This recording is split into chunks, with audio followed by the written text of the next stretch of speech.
Hey, social media. I was just contemplating that there are always a group of people who don't think that you can rise unless you have their affirmation. There's some that feel like you've never made it until they give you that designation, that recognition in the marketplace. You have to be wise enough to know that under God, you're one of the most critical votes that you need. Stop campaigning to get this person's approval, this person's blessing, this person's confirmation, and do your best to vote for yourself. It's how you're going to have to muscle the necessary nettle to navigate all the various voices. Even in the spending of your money, there are people that feel like you have to prove to them that you're worthy to be their client. Now, that's one of the worst things in the world. If you're spending money trying to win someone, and then they have to let you know whether you fit their client profile or not. Look, folks, I'm never going to beg anyone to take my money. Spending my money should be the thing that I feel good about. Spending my money, which should be the thing that I'm respected for. Spending my money should be the one that I don't have to launch a media campaign to get your designation. So I'm just saying, there are always things, you want to crack this circle, you want to crack that circle, you want to be affirmed in this avenue, affirmed here. Maybe you're not in the winner's circle, or you're just outside of qualifying in your company's top 100 or whatever designation that you haven't gotten yet. You got to believe in yourself. You got to affirm yourself. If you're not in the big preachers club, affirm yourself. Folks, problems and success is relative. It's amazing that we gauge in this era for the bigger, and we've left some of the old remnants of the better. And while better also is subjective, we don't need to keep going to the bridge about bigger. Bigger may not be more blessed than you. You're praying to be them, and believe it or not, they're praying to be you. So stay high on yourself. Keep your own vote. Mind your business as greatly as you can. Look, the person's vote, the person's recognition, and the person's affirmation that you need, along with the blessings of God, is your own.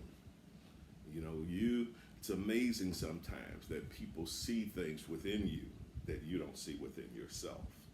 So every now and then, you got to affirm yourself. You got to give credit to yourself. You got to spend time with yourself. Some people would not give you recognition if you literally could spin straw into gold. So why would you spend all of your waking hours trying to win that one's affirmation, that one's validation, that one's kudos, when all you need to do is know thyself, work hard, commit your works unto the Lord. He says in His word, you committed them unto Him, He'll establish you. And maybe while you don't even have time to look to some of the other directions, your work will speak for you. Your grind will speak for you. I was just sent, I helped with a conference recently. It's not my conference, but I just did, and I invited a guy, and he's quite gifted and quite talented. His bio is very short. Even though he could have spent 10 pages worth of bio, his work speaks for him. Folks, whatever you do it with all of your might. You won't need the kudos. You won't need the Bible. Also says, Psalm 22, it says, seest thou a man diligent? I think it's in verse 29. In his business he shall stand before kings and not before mean men, in one translation, unknown men. Folks, if you work hard enough, you'll be in the presence of kings. I'm just telling you, stop always trying to get this person's affirmation. Someone will never give it to you. If you're the best looking thing since sliced bread, they won't tell you. I mean, I'm a guy, completely straight guy. But another guy knows when a guy's sharp. Another guy knows when a guy looks good. Just the same for women. You know when another woman looks good. You know when she has it going on. But it's amazing sometimes there's something within sometimes doesn't even let you celebrate those people. You can be great and they can be great at the same time. That's the amazing thing about the abundance of this world, the abundance of God, that more than one person can shine at the same time. I'm daring you to shine, shine, shine. And you know, they had a song in the old Christian corners, this little light of mine, I'm going to let it shine. It's my invitation to you today to shine, whether they recognize you or not.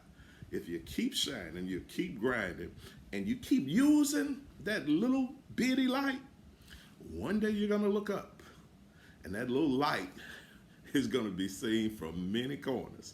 That little light will be appreciated greater. It takes time. I told someone the Bible. I think it's in.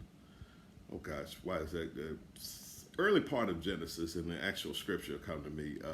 As long as the earth remains, there will be seed, time, and harvest. Seed. I like breaking that word down, turning it into a compound. Seed, time, and then harvest. Folks, after your seed, after your work, after your grind, after your deposit, after what you've sowed is out there, there's a period of time, and then there's harvest. Maybe you missed your harvest because you're still caught up in the fact that it's going to be a period of time. Every farmer doesn't plant in March and expect a crop by April. Folks, there's a period of time. Be patient. Said most people, God works through faith and patience. Many inherit the promises of God. So, folks, I'm telling you, be big on you. You may be in the waiting booth, but it's my vision, it's my prayer, and I see it coming your way. That greatness is about to burst on you. Your season is about to come. Hold your head up. You're a winner. Have an awesome, awesome day.